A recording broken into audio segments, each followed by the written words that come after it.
up, everybody, to the greatest show where I get to show off the greatest people and have way too much fun doing it.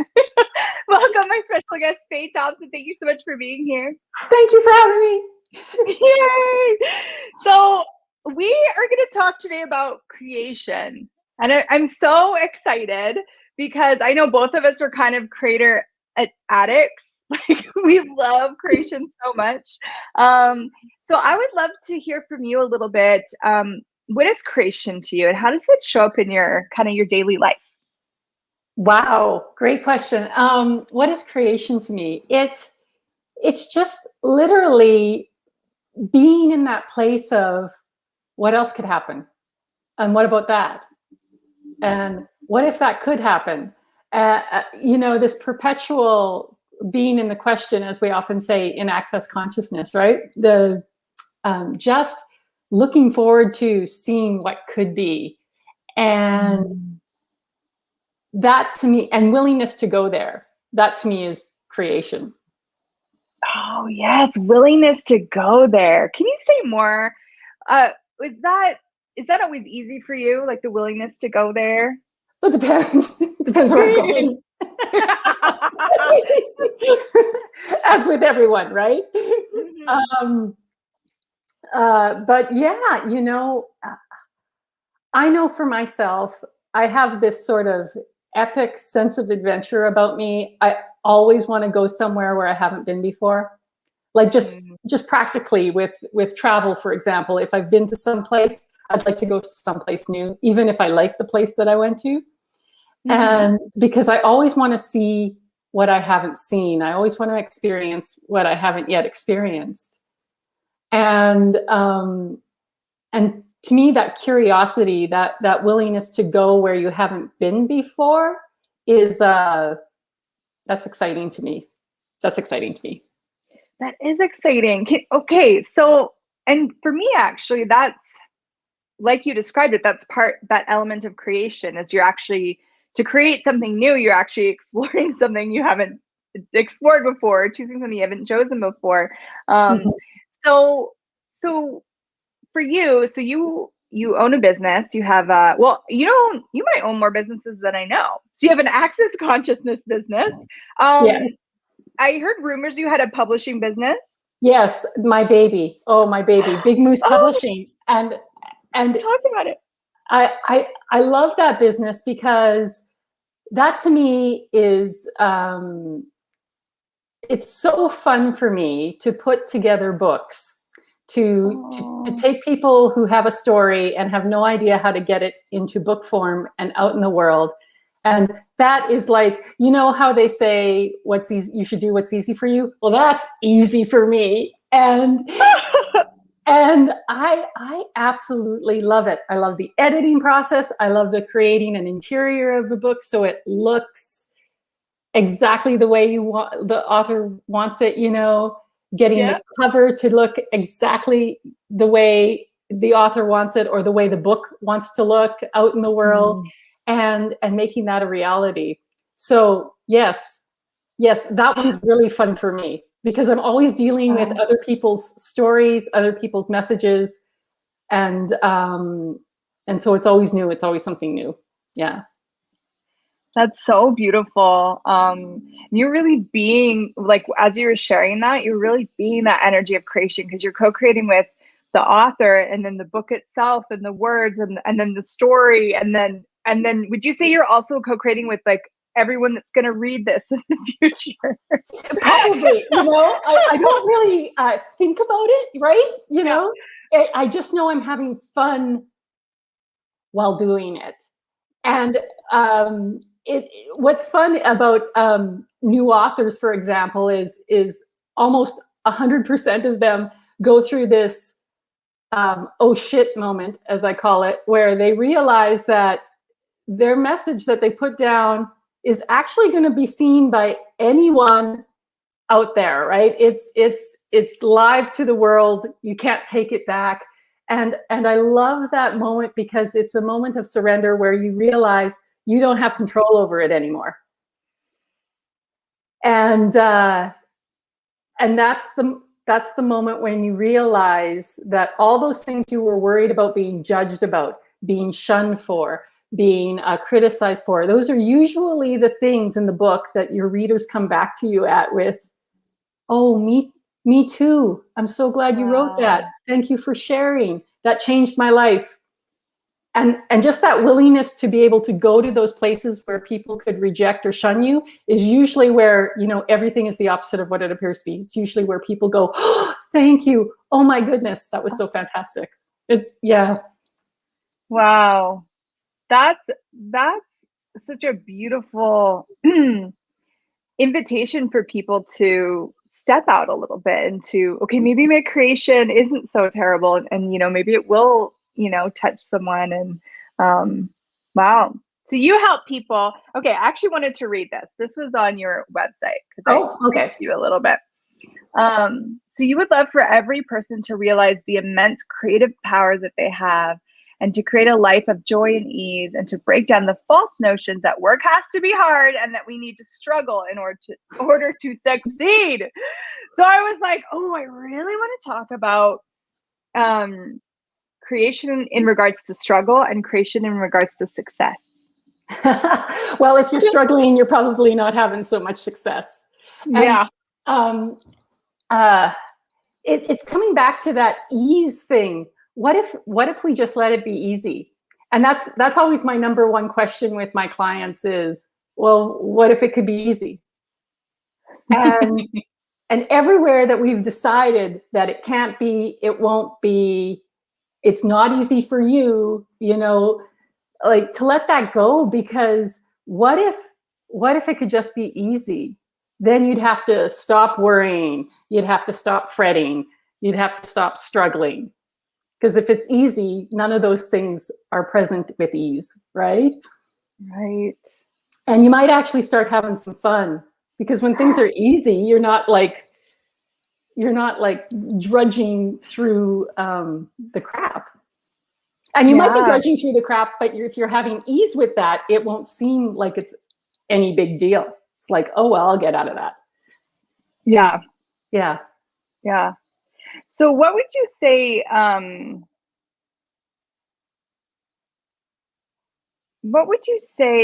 for you is the most important part of creation? Like for you in your life? Is there a most important part? The most important part is to show up, I think. You know, I think people have it in their heads, and I get this in my head sometimes too, and then I have to give it a shake, that if something is magical, then it's the magic wand that's doing all the work, and somehow you're not involved, but it's the wizard who operates the wand, you know? So you have to be, you being the magic is what creates the magic. You doing the work, which is actually play, you making the choice to create creates the magic. And you see, sound off. That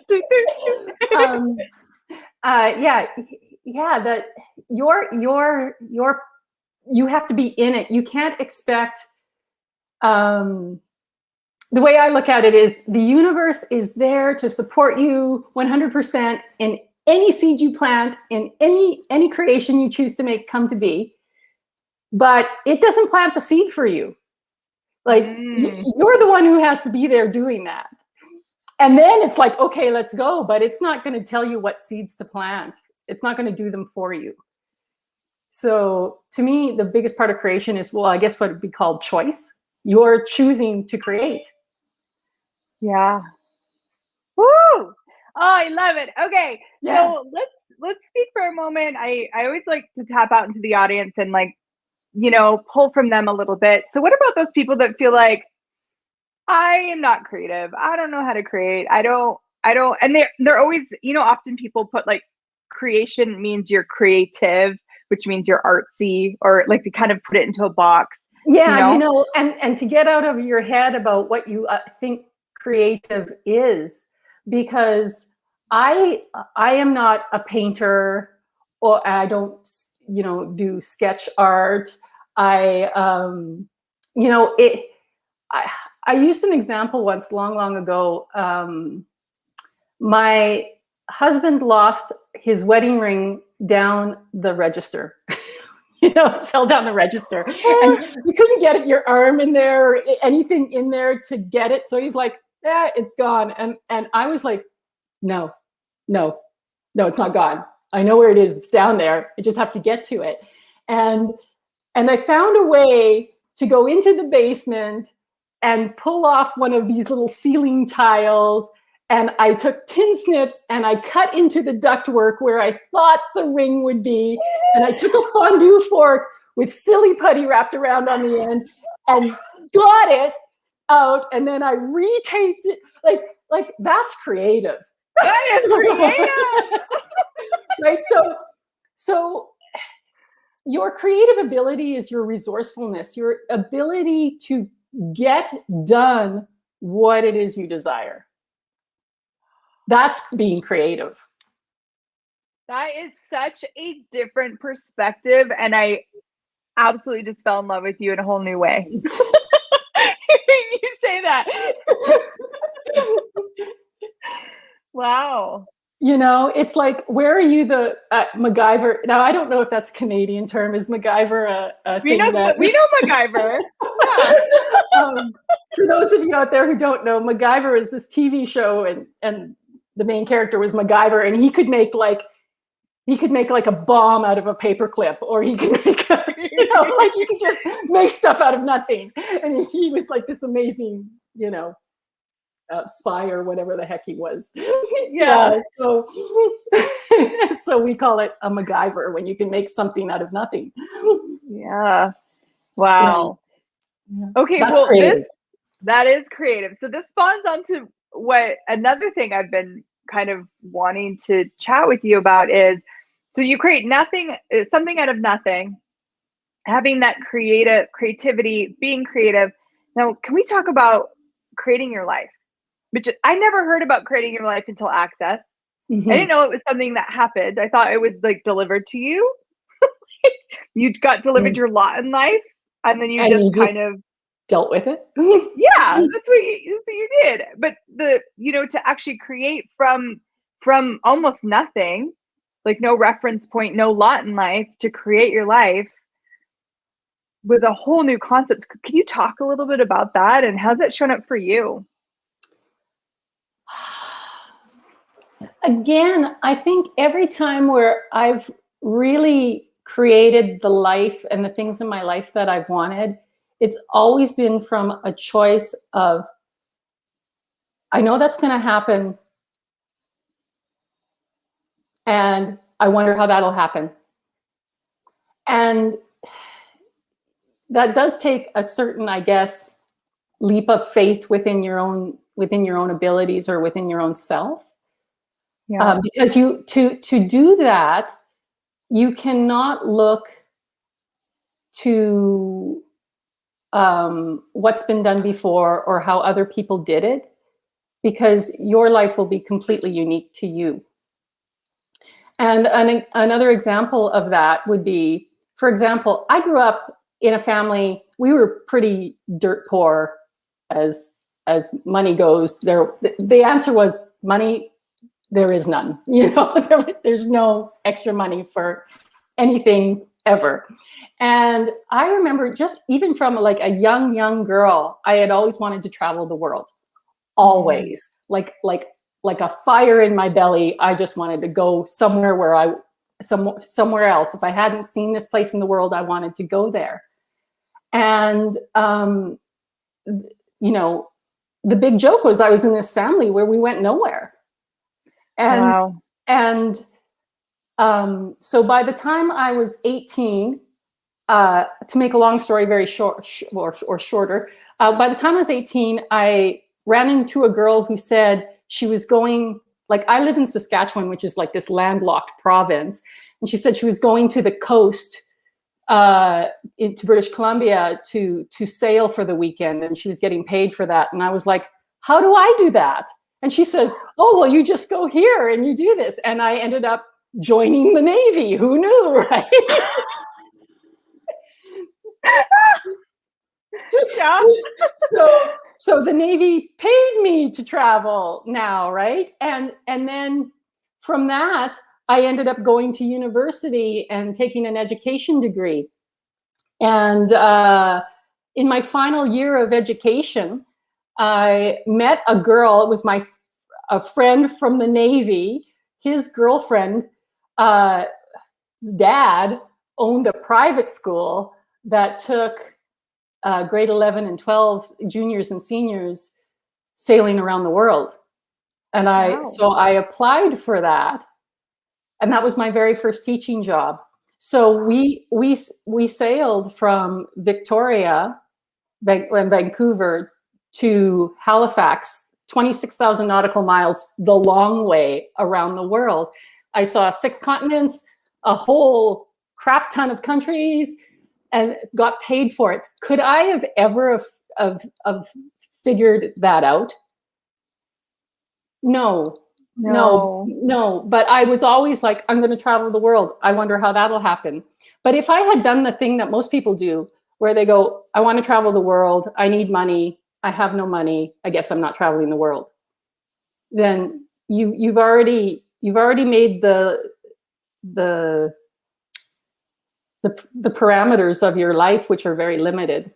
Instead of, I'd like to do this. I wonder how that'll happen. Yeah. And that, to me, that starts the creative motion, is the question. I wonder how that will happen. What would it take? This is getting aware of something that you'd like to have as your life and asking for it is to me, like, that's creation. Yes. And to let go of all of those things where you've decided the things you must have in place before you can receive it. Like, if I decided I needed to be independently wealthy, I still might not have seen most of the world, right? Yeah. Yeah.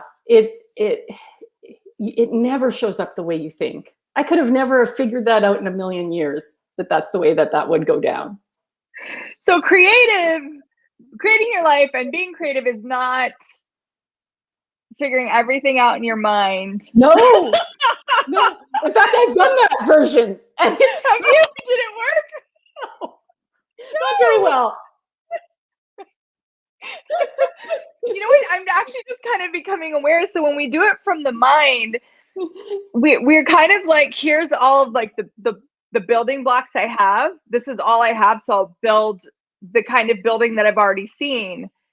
But yes, the other concept that you shared with like the MacGyver, like building something out of nothing, like you just gotta pull things out of thin air. It's like, that's that creative energy. And oh my God, it's truthfully so much easier and so much more fun, because it's like a wild ride. Oh, wow, that's pretty cool.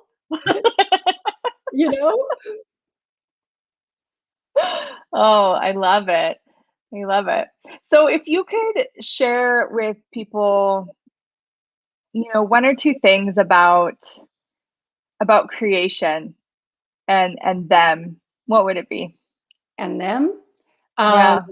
Anything that you could think of that you'd like. Maybe the reason that's popping for you is because you're the one who can actually make it happen. And just believe that it can happen. And pay attention, say yes to when the things that can make it happen show up. Because you will know. Yeah. Oh. You will know. And the other thing is this sense of, I keep coming back to this for myself too, because I, like anyone else, can make things really serious and significant and important. And really, when all of that magical stuff has happened in my life, I'm not thinking about how important it is or how smart I am or how it will be viewed or anything. I'm just like, oh, I'm going to try that. And I'm not in this world of, well, what's that person going to think about, and what's that person going to think about it, and you know, all of that. You're just following this fun, this joy, and this is where, when you're following fun and joy, you never have to worry about how it's going to affect so and so and so and so, because when you're in the energies of fun and joy, you're creating more for everyone. You're not taking away from people. And there, even though some of them may say that you are, but yeah, yeah. that doesn't mean you actually are. You know, you're not harming the world that way when you're dealing with joy and ease and fun. Yeah, that just opens more doors for other people to play in the joy and ease and fun. Yeah, Love it. So it can be easy. Yeah, and it can be fun. Well, not only can it be easy and can it be fun, but almost all, you know, true benevolent, joyful, like, creation, it almost, in a way, only comes from that. Mm. Right? Like, because when you're relaxed and at ease and just in that place of curiosity and wonder, you know, that's that place of question. It's like, ooh, what if? I wonder how that will happen. I wonder how that will happen. That's when you get the magic. And I think that that's when magical creation happens. I have my father, he's a farmer from way back, and him and the connection to earth is like something to behold, and animals and stuff like that. And he told me once that he had always wondered what the beak of a hummingbird was like. Like, did it open? Like, how did they, like, he always wondered about a hummingbird's beak. Now, you know what we would do? We would go to Google and go, how does a hummingbird's beak work? Right? Yeah. My dad is 89, so he doesn't do that. And lo and behold, but he just wondered, right? I wonder how that works. And he one day found a hummingbird stuck in a massive cobweb. And he was able to hold the hummingbird in his hand while he freed it from the cobweb and got to see, you know, right up close how their beak worked. And I'm like, wow, if that isn't just magical, right? Who wouldn't want to hold a little hummingbird in their hand? Like, oh my goodness, what a gift. Yeah. And what a creation. Yeah. Yeah. And just from asking, just from wondering. That's how the universe works. It gives you the magic when you're not telling it how it has to give you the magic, when you're not deciding how it has to happen, but you're willing to have it happen however it happens. Yeah. Beautiful. And so there's just so much ease in that. Yeah. Yeah. Ah. Wow. Okay, we're already at time for the game. Oh yeah, the game. I forgot about the game. I know, the game.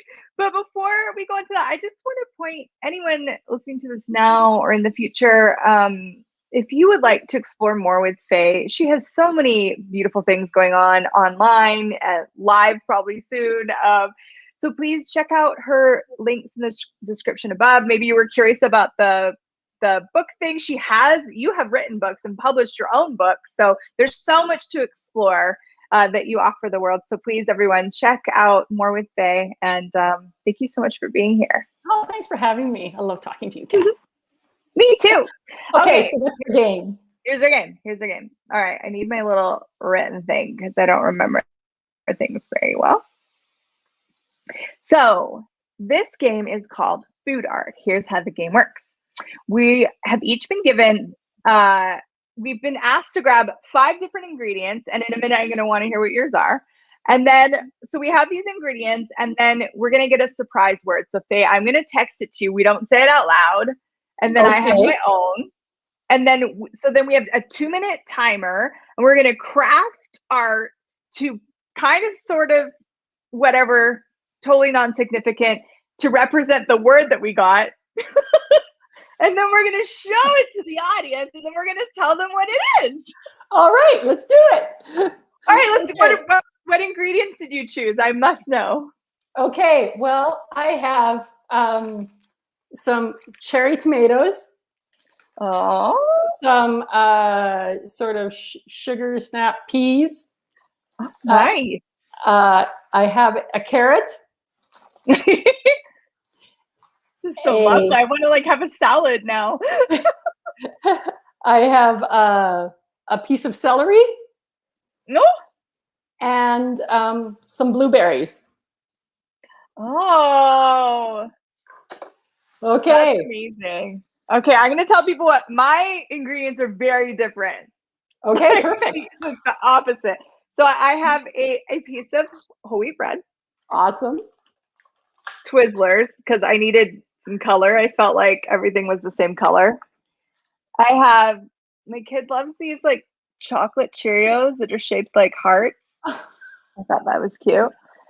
I don't know why this was in my fridge, but it's like burger sauce. Oh, so I thought about doing something like that. Yeah, and then I had these,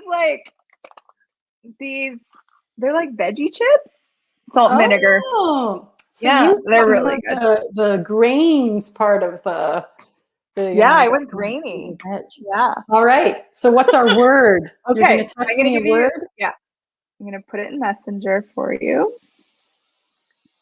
and then I'll put the timer on. Of course, my thing is delaying.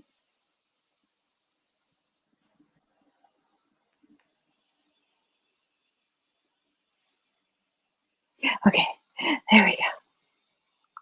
Not everything is as fast as I would like it to be all the time. Oh, how am I going to do that? Okay. I don't know. Are you ready?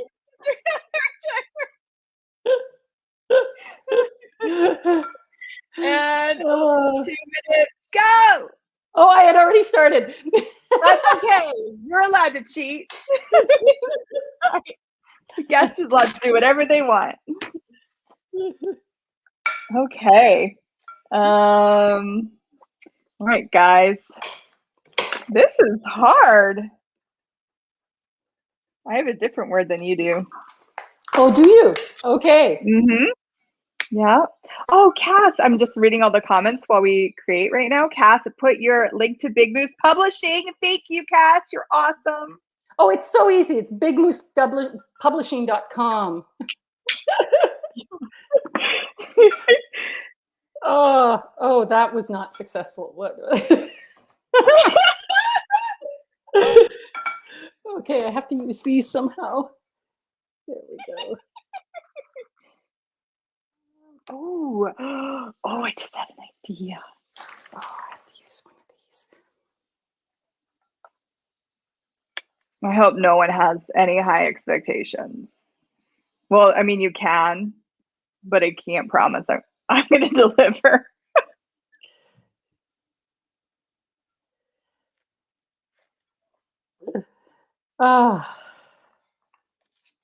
Okay. Oh. I just surprised myself. Oh, cool. I don't know if this is how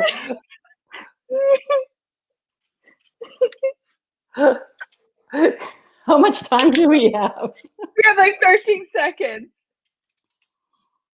Oh, it's gonna, no, that's not gonna work. Okay. Delete. Delete. Abort. Yeah, move that to the side. All right, timer went. Okay. Jackie Carter has very high expectations. She said. You may want to have no expectations. That should have been part of the creation conversation. Have no expectations. No expectations. None. You will not be disappointed without. Yes. Okay, so you get to go first. Tell us your word and show us your art. Okay, my word is success, which obviously is written all over my plate. Oh, whoa! I love it! That's really Oh, there we go. Because as you can see here, we have a smiling face and little laugh lines going here.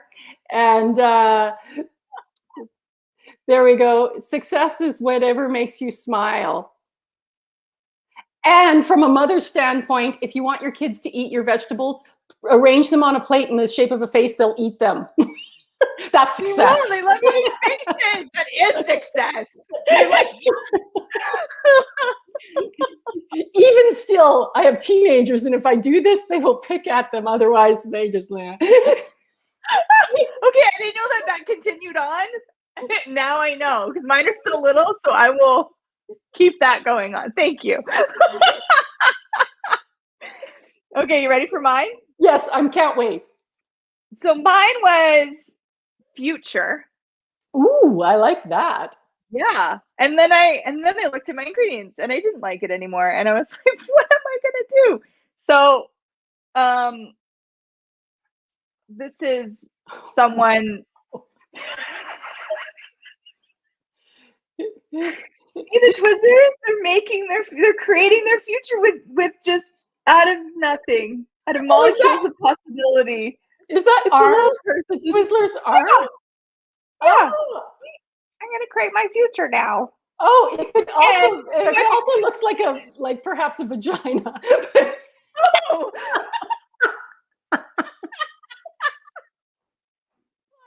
I didn't mean to make a vagina, but maybe I did. Vaginas are the future. You might be wondering where the burger sauce is. It's inside the bread because I was doing something different and then got inspired. And then the burger sauce all over